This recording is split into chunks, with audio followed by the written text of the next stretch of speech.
The scarcity we're experiencing today is artificial. We live in an abundant universe. As Nassim said, we are living in a perpetual motion universe. Everything spins. How do you think it keeps spinning? This ZPE we're talking about.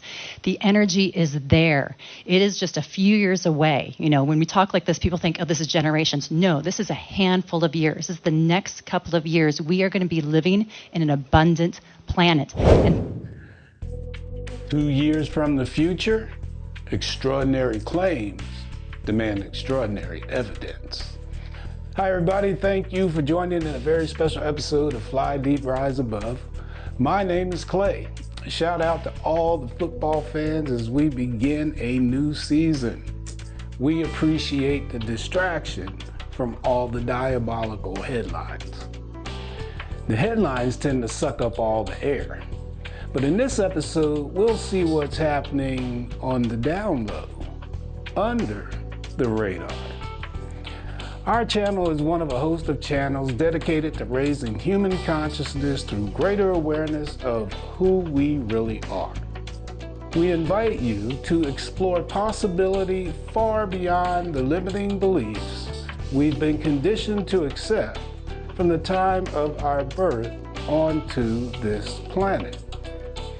We explore the manners in which our best science, quantum physics, merges with our everyday human experience of intuition, spirituality, the paranormal, and ancient wisdom and mysticism.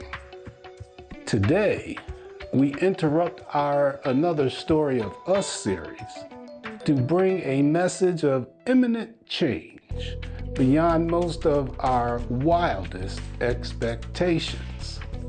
We're going to look at what's about to go down from the world of quantum physics. In our last episode, I promised to explain my optimism for the world and all of its people. Today, I hope to totally convince you to join me in this optimistic outlook. And if you do, I ask that you share this information with everyone you feel is ready to hear it. And the optimism begins with this guy. For those of you who have followed the channel for a while, you probably know who this is. This is Nassim Haramein. He is a theoretical physicist, which means he explores how our reality works. There are many things that distinguish Nassim from most of the world's theoretical physicists. But the one we'll focus on today is this. Of all the physicists in the world that talk about how reality works, Nassim is the only one I know of that has published his findings for peer review.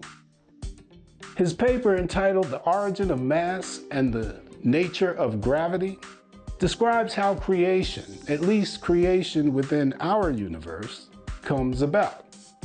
That's a big kahuna move from such a humble man. About a year and a half ago, I reported on this channel that this paper was published for peer review. As of 6 months ago, there's been more than 64,000 downloads and next to no feedback. One would think that a published scientific paper of such magnitude would garner a major headline. But no. You see, Nassim did not learn his craft through the world's institutions. He did it on his own, on the backs of our greatest physicists, like Max Planck, Niels Bohr, Albert Einstein, and the likes. I have followed Nassim's work for almost a decade now, even completing 6 of 8 modules of his Unified Field Theory online course. Beyond the math, it's not hard to understand. The lack of peer review feedback actually sends a clear message. You see, Nassim has solved the holy grail of modern science. He's connected the known cosmic world of physical matter to the weird non-physical world of quantum mechanics. Do we really expect institutional science, where the politics is as ferocious as it comes, to place honor on a non-participant? The lack of feedback is actually a strong indication that there are no errors. And from an understanding of creation comes a whole host of technologies. Today, we'll focus on a technology that taps into the fundamental force of existence, energy. Strap in and let's fly deep.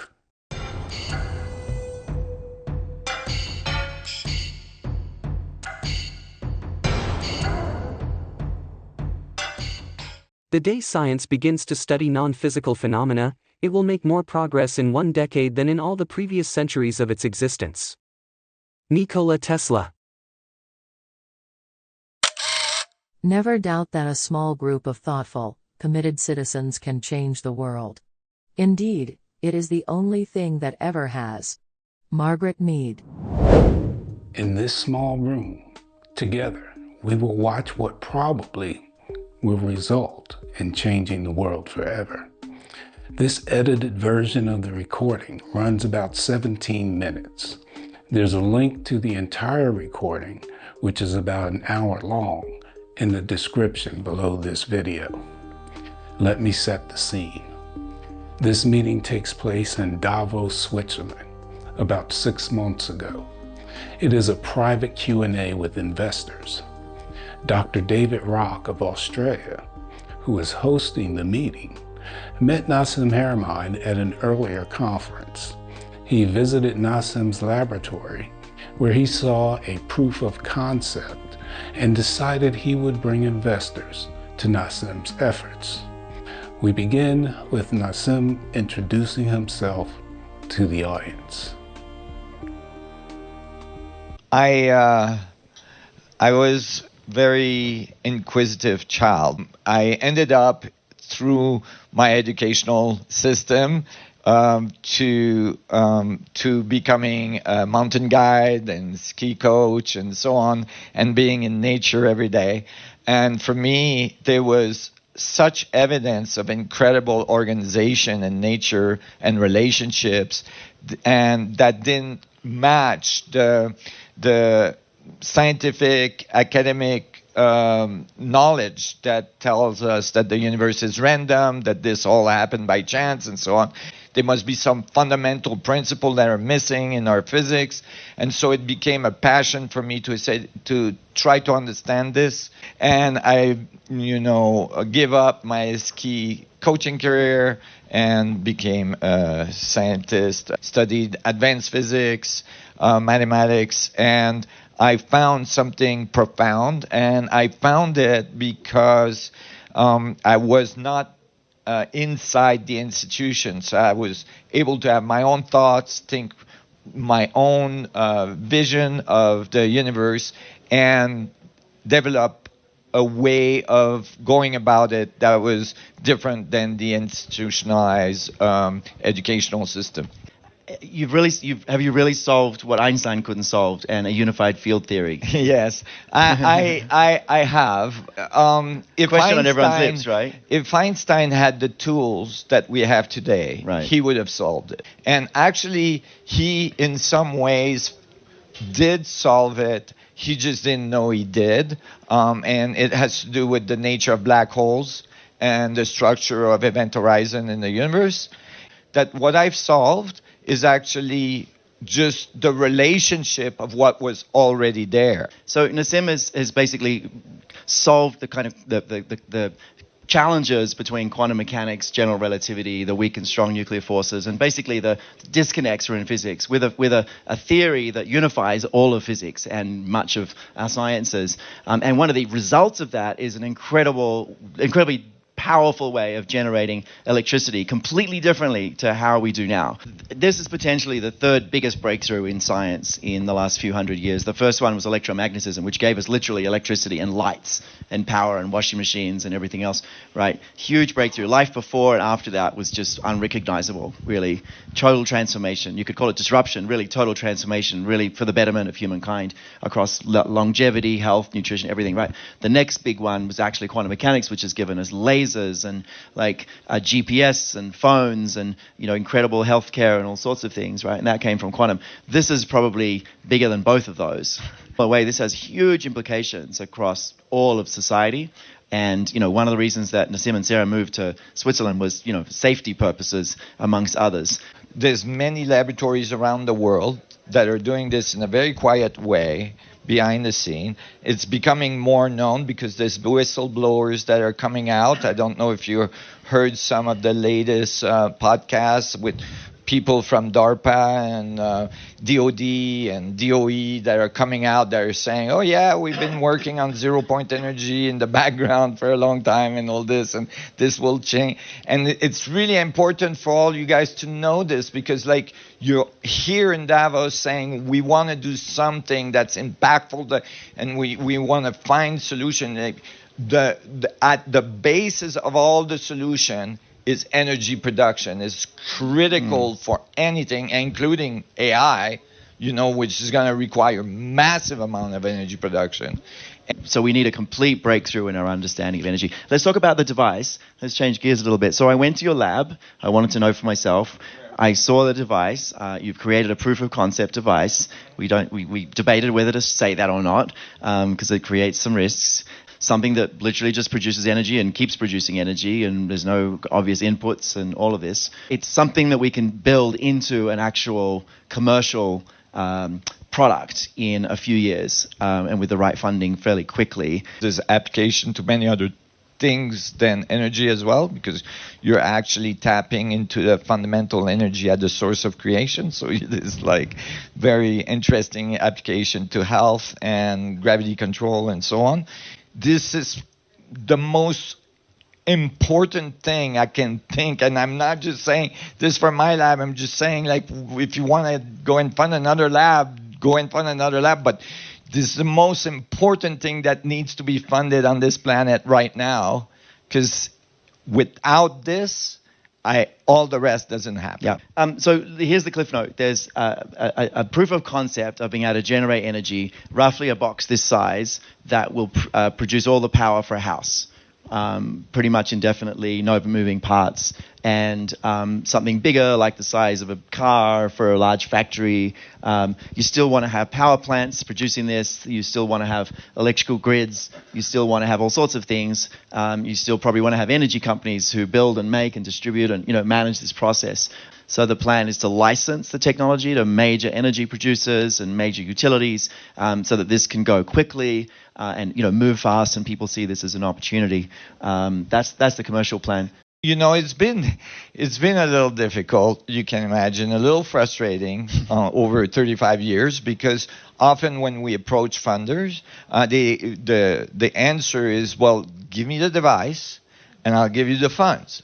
And I say, give me the funds, I'll finish the research and get you the device, right? It's getting people to do this for, you know, and have the vision. But they can take my papers and turn around and give it to the mainstream and say, is this valid? And what do you think the mainstream is going to tell them? Absolutely not. They have billions of dollars invested in accelerators and tokamaks, hot fusion, all these things. Like, we need funders that are altruistic, that are doing this for the right reason, and that are willing to fund the research. Because even if I removed the technology from and I scrapped it from the results, the value of unifying physics and understanding the nature of our existence and the universe, that value alone is worth trillions, because Yeah, it will absolutely. change the world forever. We're going to raise 50 million in the next year. The first tranche is 20 million. We are setting up a US entity that will own the perpetual rights to commercializing this in the North American market. So it'll be real equity in a real company that is an operating company. Nassim and his company will have a controlling interest in that, so he can't be kicked out of that. That's the plan. Plans are a good way of making God laugh sometimes, so we'll see how it falls out, but that's the intention. We have absolutely no problem discussing the physics with anybody, anywhere, at any time. And you have the opportunity with your quantum physics, energetic possibility to share this value with the planet. I'm so happy that we could do it together. This is a humanitarian project, and of course it can create massive ROIs. However, the fundamental attitude and energy that we're looking for in terms of the way we patent things, in terms of the way we release things and so on, is to give this information to humanity.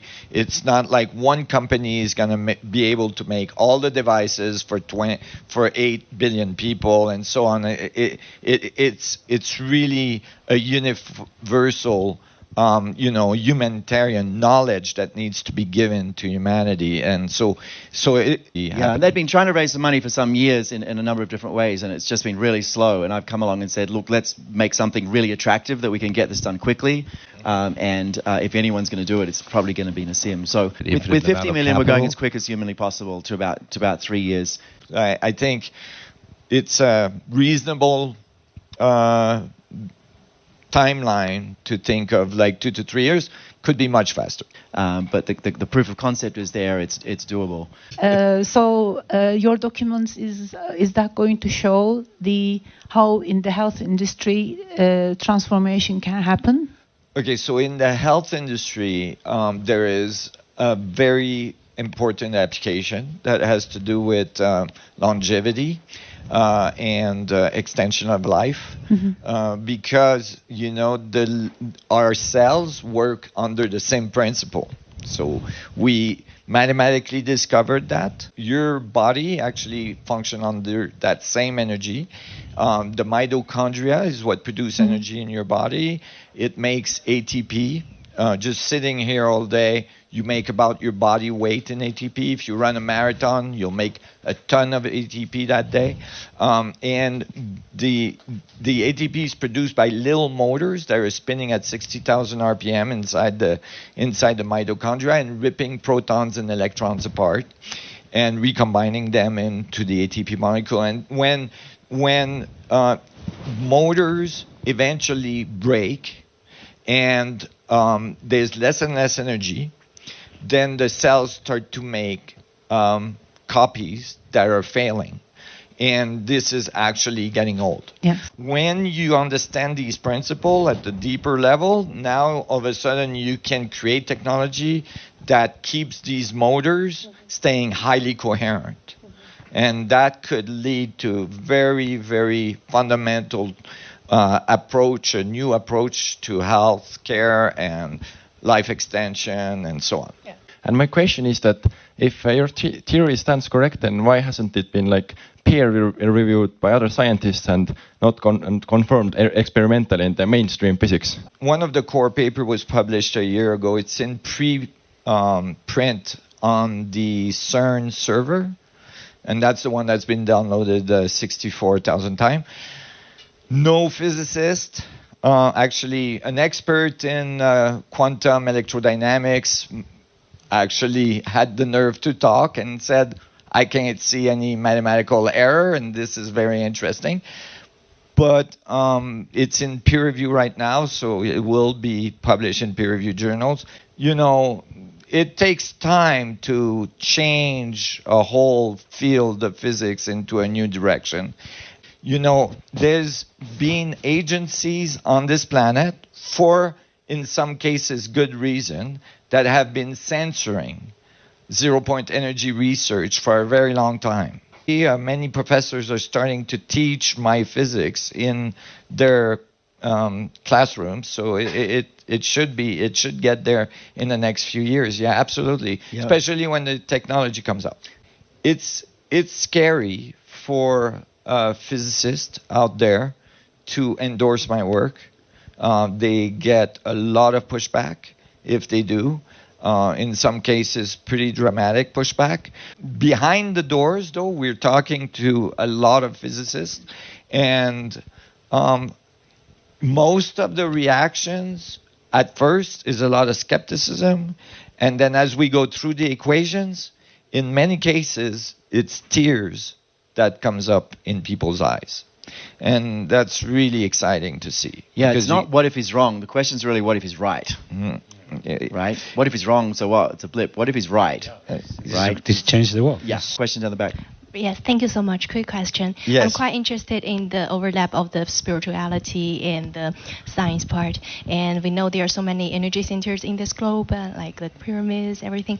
And how do you, from your perspective, how do you view the channeling power thing? And how do you think about the non-locality proposed by Jung, by Carl Gustav Jung?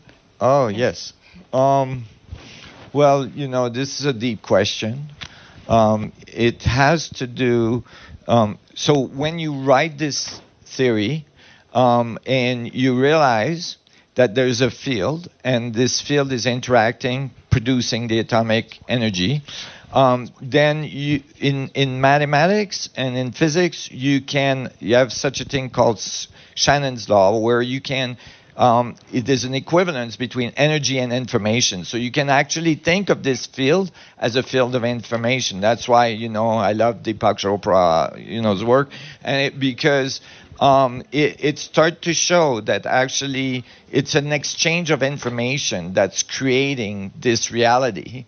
And that the reason it organized is because there's a high interacting relationship between all points in the system, and it starts to sound really esoteric because you make these calculations, and for instance you make the calculation for the proton and in terms of information, and you realize that inside the proton, in the volume of the proton at the Planck scale, there is exactly all the information of the energy of the universe in one proton.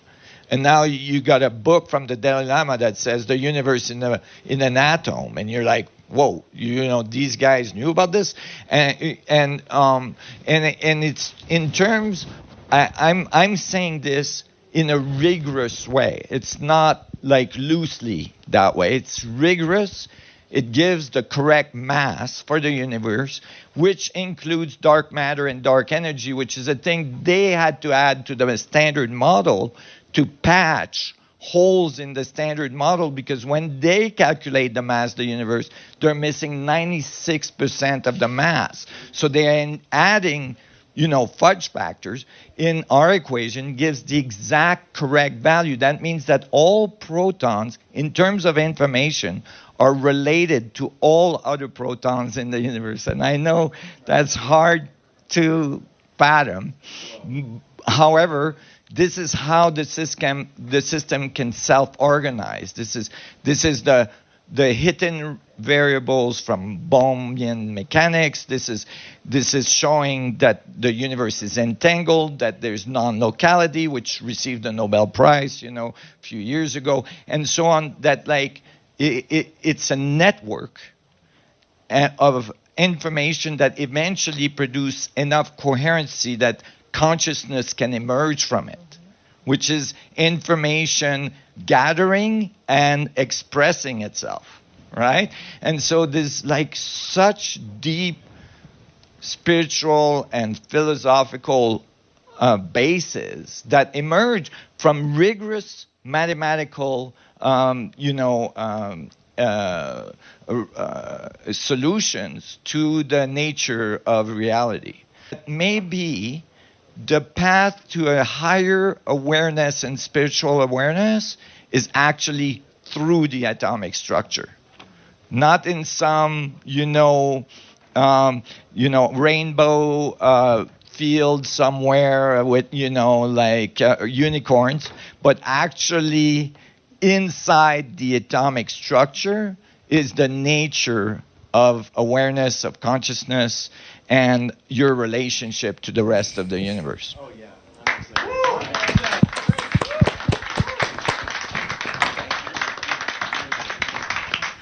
We can launch this. This is for humanity, by humanity. It's not just our team. We have to do this together. So thank you so much. Thank you. Like I said, the biggest breakthrough in energy since the discovery of electricity, and I didn't put a question mark at the end there.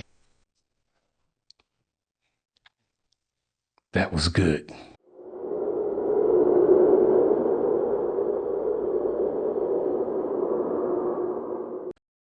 Wow. I absolutely hope you are wowed as well. If you are, please share this information. While I am far from naive to our current state of affairs, it's hard not to be excited about what we just heard. So, I always end these videos with love is the fundamental force of creation. And since we're in the quantum realm this episode, I thought this would be a perfect time to give this frisky phrase some scientific backbone. You may have heard the word coherence several times during the discussion we just experienced. The dictionary defines coherence as the quality of forming a unified whole. In order for physical matter to emerge from the quantum space, all those little particles must spin in coherence to create the magnetic fields that produce physical matter. At the human scale, the quality of forming a unified whole is called love. Our greatest creations come from connectedness and cooperation. So love is the fundamental force of creation. And when we align our own vibration to that fundamental force, good things tend to happen. So keep a smile in your heart and share it with everyone willing to receive it. In the next video, we'll pick up where we left off in our Another Story of Us series. Until then, the light in me honors the light in you. Be safe out there. And as Tupac said, keep your head up. Thanks for watching. Namaste.